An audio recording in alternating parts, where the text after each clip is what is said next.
Akan tetapi, kadangkala kita mengalami satu kelelahan, kecapean yang tidak bisa kita sembuhkan dengan hanya istirahat dan tidur yang cukup, nutrisi yang baik. Yaitu di saat kita mengalami satu kelelahan jiwa, kecapean jiwa.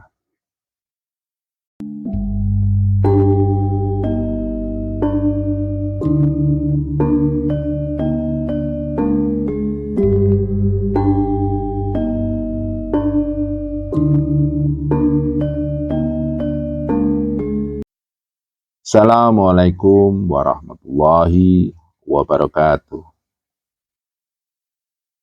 Saudara-saudara yang dirahmati Allah, ketika kita menjalani hidup dan kehidupan ini, sering kita mengalami satu kelelahan, capek.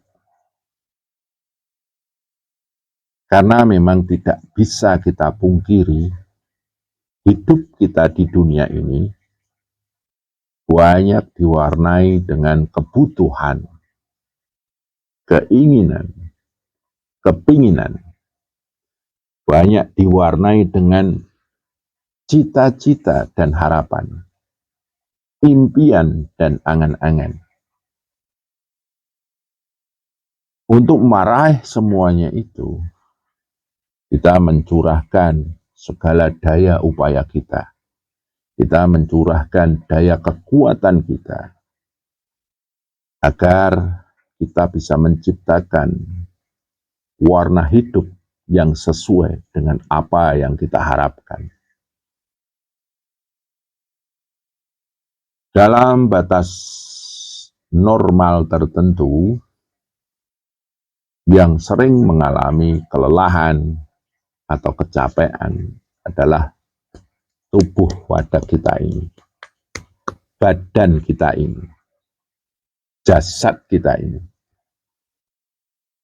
Lelahnya badan mungkin hanya dengan istirahat yang cukup, tidur yang cukup, nutrisi yang baik, maka dia akan tersegarkan kembali, akan muncul daya kekuatan baru dan bisa melakukan aktivitas-aktivitas yang baru pula.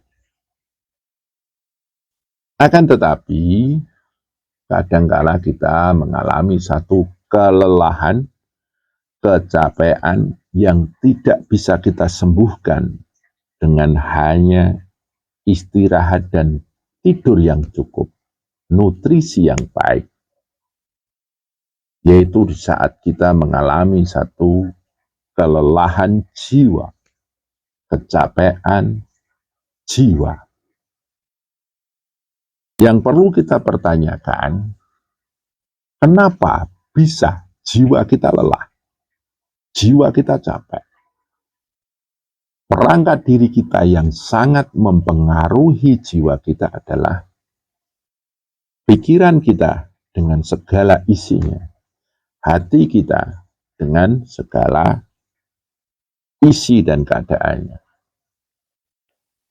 Kalau kita tidak pandai-pandai menggunakan daya pikir dan daya hati kita, maka jiwa kita akan mudah lelah.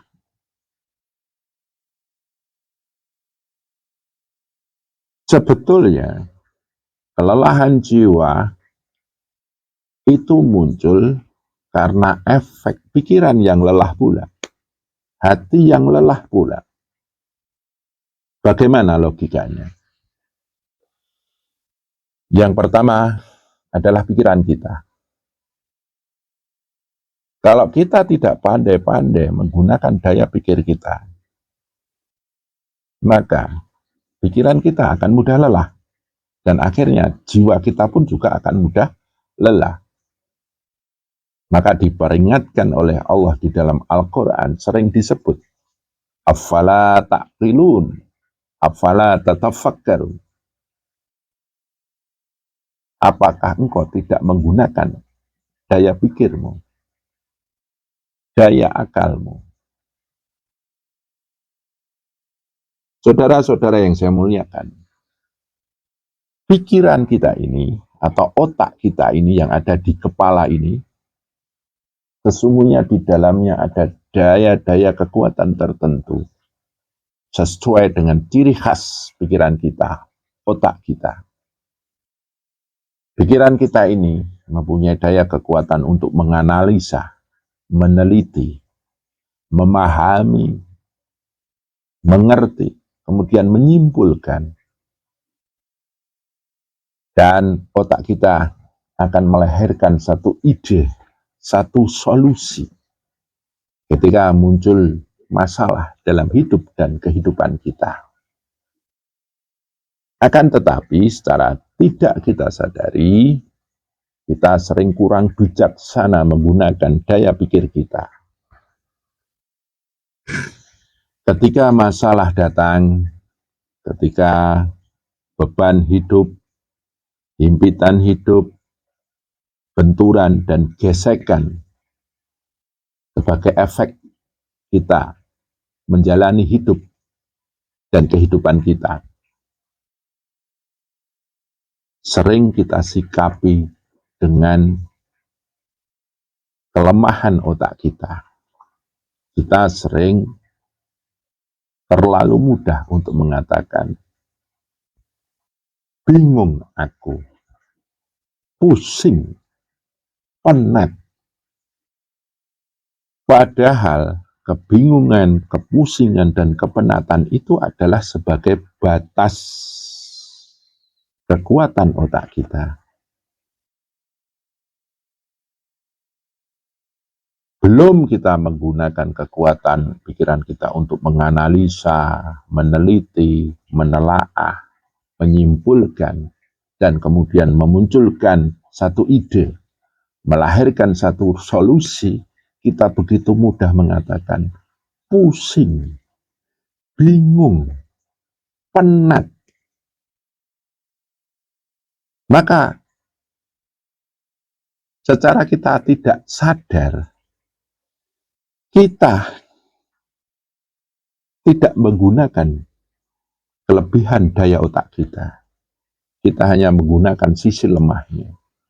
Makanya pikiran kita akan mudah lelah, capek, dan akhirnya jiwa kita pun capek. Makanya, apapun yang kau hadapi, permasalahan apapun yang kau temui, pakai daya pikirmu. Afala ta'qilun, afala tatafakkarun. Jangan mudah menggunakan daya kelemahan pikiran kita. Orang-orang yang pandai menggunakan daya pikirnya, maka otaknya akan terlatih. Otaknya akan ahli di dalam melahirkan satu ide-ide, satu solusi. Dan akhirnya, kelelahan pikiran itu tidak terjadi. Dan akhirnya, kelelahan jiwa pun tidak akan terjadi. Kemudian ada yang bertanya, saya sudah mencurahkan daya pikiran daya pikiran saya. Akan tetapi permasalahan begitu banyak, beban begitu berat, himpitan begitu menyesakkan dada. Kita sering lupa ketika otak kita itu sudah tidak mampu menahan semuanya itu. Kita harus sadar bahwa daya pikir kita itu terbatas. Maka bagi para ahli dzikir, ketika pikirannya menembus titik batas kekuatan, maka sambungkanlah kepada sumber dari segala sumber daya pikiran, daya otak kita. Sumber dari segala sumber kekuatan, kekuasaan yang ada di pikiran kita. Yaitu siapa? Allah Subhanahu wa Ta'ala. Sebutannya adalah zikir cipta. Ketika kita melakukan zikir, menyambungkan kesadaran pikiran kita kepada Allah Subhanahu wa Ta'ala, sesungguhnya kita sedang menyambungkan kabel cas yang bisa menambah daya kekuatan dan daya kuasa pikir kita, akal dan pikiran kita. Dan akhirnya, pikiran ini selalu tersambung dan tersambung kepada sumber energi pikiran. Dan pikiran kita tidak akan mudah lelah. Dan jiwa kita pun akan terlindungi dari kelelahan-kelelahan jiwa. Selanjutnya hati kita. Secara tidak sadar kita juga kurang bijaksana menggunakan daya hati kita. Kita mengisi hati kita dengan marah, emosi yang tak terkendali. Mengisi hati kita dengan kebencian, iri, dengki, dendam, dan lain sebagainya. Daya-daya buruk kita masukkan di dalam hati kita. Kita harus sadar bahwa kebencian itu butuh energi. Iri, dengki, dendam itu butuh energi. Dan energi yang kita keluarkan dengan keburukan-keburukan tersebut, itu akan membuat hati kita lelah, perasaan kita lelah, capek, dan akhirnya merembet ke jiwa kita. Idealnya, pikiran ini harusnya menjadi gudang ide, gudang solusi. Hati kita ini menjadi gudang atau sumbernya petunjuk.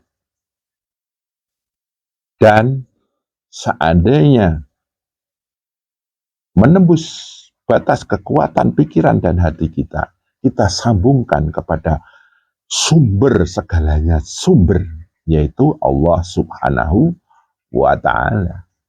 Maka akan terjagalah daya pikir dan daya hati kita.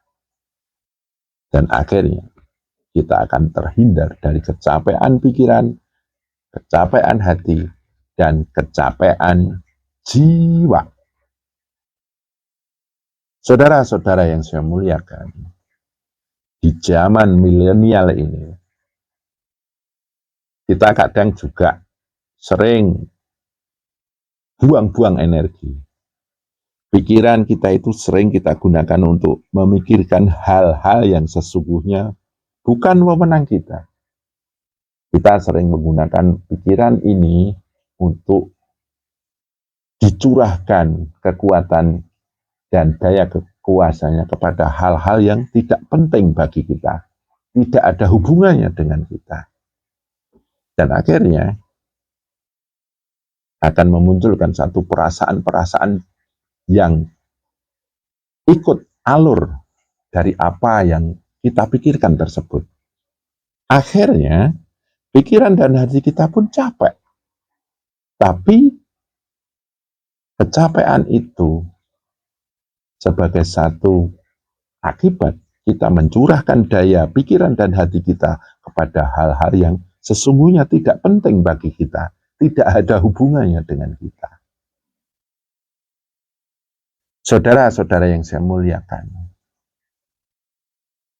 makanya dari itu kelelahan jiwa itu karena memang kita tidak pandai untuk memelihara daya kekuatan pikiran dan hati kita. Kita kurang bijaksana untuk mengeluarkan atau menggunakan daya kekuatan yang ada di dalamnya. Otomatis keduanya mudah lelah dan akhirnya jiwa kita pun lelah dan kita malas untuk menyambungkan daya pikir kita kepada sumber daya hati kita, kepada sumber daya, bahkan sumber dari segala sumber daya, yaitu Allah Subhanahu wa Ta'ala. Padahal diingatkan oleh Allah Subhanahu wa taala, "Alla bidzikrillahi tatmainul qulub." Sesungguhnya zikir itu akan menenangkan hati, kemudian menenangkan pikiran otomatis. Dan ketenangan hati, ketenangan pikiran ini akan menenangkan jiwa. Karena apa? Karena tersambung kepada sumber segala sumber daya. Saudara-saudara yang saya muliakan, kenapa hidup kita berat? Kenapa hidup kita sulit? Mungkin itu hanya persepsi subjektif kita. Mungkin kecapean dan kelelahan yang menganggap hidup kita berat, hidup kita itu sulit, karena kita terlalu menghambur-hamburkan daya pikir kita, daya hati kita. Dan kita begitu mudah menggunakan sisi lemah daya pikir dan hati kita. Kita terlalu mudah ketika menggunakan daya pikir kita, mudah mengatakan pusing, bingung, mumet. Terus hati kita, sering kita begitu mudahnya mengatakan galau. Mudah sekali kita mengajak hati kita untuk galau. Ketika pikiran kita sudah pusing, penat, pening, bingung, hati kita itu sudah galau. Daya kekuatannya minus. Dan kita akan mengatakan hidup kita berat, hidup kita sulit. Padahal itu efek dari daya pikir kita, daya hati kita yang sudah kehabisan energi. Dan akhirnya secara tidak sadar kita mengalami yang namanya kelelahan jiwa. Lantas bagaimana saudaraku? Kita itu manusia diberi perangkat yang luar biasa oleh Allah. Kita harus bijaksana menggunakan daya pikir kita, bijaksana menggunakan daya hati kita, dan kita harus sering menyambungkan cipta dan rasa kita kepada Allah Subhanahu wa taala agar terjaga ketenangannya. Jiwa-jiwa yang tenang itu lahir dari keadaan hati yang tenang, keadaan pikiran yang tenang. Sekali lagi, alla bidzikrillahi tatmainul qulub. Kita harus banyak-banyak berzikir kepada Allah agar terjaga ketenangan keduanya. Dan otomatis keduanya tidak mudah lelah.